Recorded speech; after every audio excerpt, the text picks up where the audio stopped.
Prince Harry's visa might be revoked if he admitted to using narcotics. To cope with his trauma, Prince Harry claimed he began experimenting with psychedelic drugs. After confessing to using drugs in a live therapy session, Piers Morgan noted that Prince Harry might have his visa revoked. For his program The Myth of Normal Trauma, Illness, and Healing in a Toxic Culture, renowned therapist Dr. Gabor Mate interviewed Prince Harry. Prince Harry revealed that he began using drugs after realizing that they helped him deal with his trauma. But Morgan said that U.S. authorities take a dim view of drug use by non-U.S. citizens and that the Duke of Sussex's visit to the U.S. may now be in jeopardy. Harry had just ended his treacherous family trashing memoirs world tour when the host said, "Inevitably, he's decided the world hasn't heard quite enough from him." So, Dr. Gabor Mate, a renowned trauma expert, reminded us during Harry's most recent wheeze that he, Harry, is the world's biggest victim. The Duke of Sussex said to Dr. Mate about his use of drugs, "I started doing it recreationally and then started realizing how fantastic it was for me. I'd say it's one of the essential things that happened in my life that changed me and gave me the ability to cope with the hurts and traumas from the past." Prince Harry might now be compelled to miss his father's coronation on May 6 in order to avoid being denied entry to the United States as a result of his admission, according to Morgan. After confessing to consuming cocaine during a separate trial, TV chef Nigella Lawson was prohibited from traveling to the United States in 2014.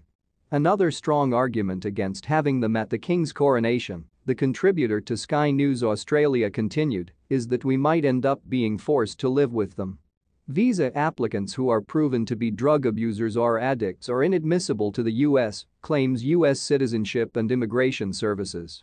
The Diagnostic and Statistical Manual of Mental Disorders (DSM) of the American Psychiatric Association (APA) establishes the criteria for determining whether a person uses drugs regularly.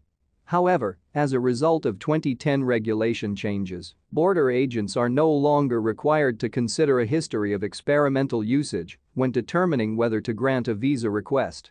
Even if they had no criminal convictions to their name, foreign nationals who applied to enter the U.S. in the past had their applications rejected on criminal grounds.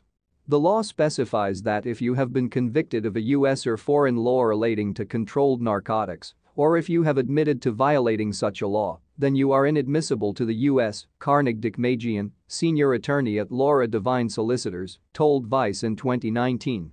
With reference to the example of British Isabella Brazier-Jones, who was refused admission to the U.S. after a message regarding cocaine was discovered on her phone that was 2 years old, Dikmajian said American officials had become tighter when it came to admitting persons who had used narcotics in the past. According to recent experience, a simple admission of possessing a controlled substance is enough to prevent entry, he continued. There are legal standards the authorities are supposed to follow, he said. Since moving to California with Meghan Markle in March 2020 after spending 6 months in Canada, Prince Harry has been a resident of the United States. Since then, the couple and their 2 kids have made Montecito, a Santa Barbara suburb, their home. An invitation to the King's coronation, which will take place on May 6 in London, was sent to Harry and Meghan last week. The couple, however, has already stated that they won't be confirming their attendance at the service across the Atlantic. Just Louis gets energy out after school, thanks to Kate's excellent parenting style. Prince Louis, the couple's youngest child, is believed to like being outside and frequently requests that his mother Kate take him to a playground after school. Prince Louis typically has a light-hearted request for Kate Middleton and Prince William when he gets home from school.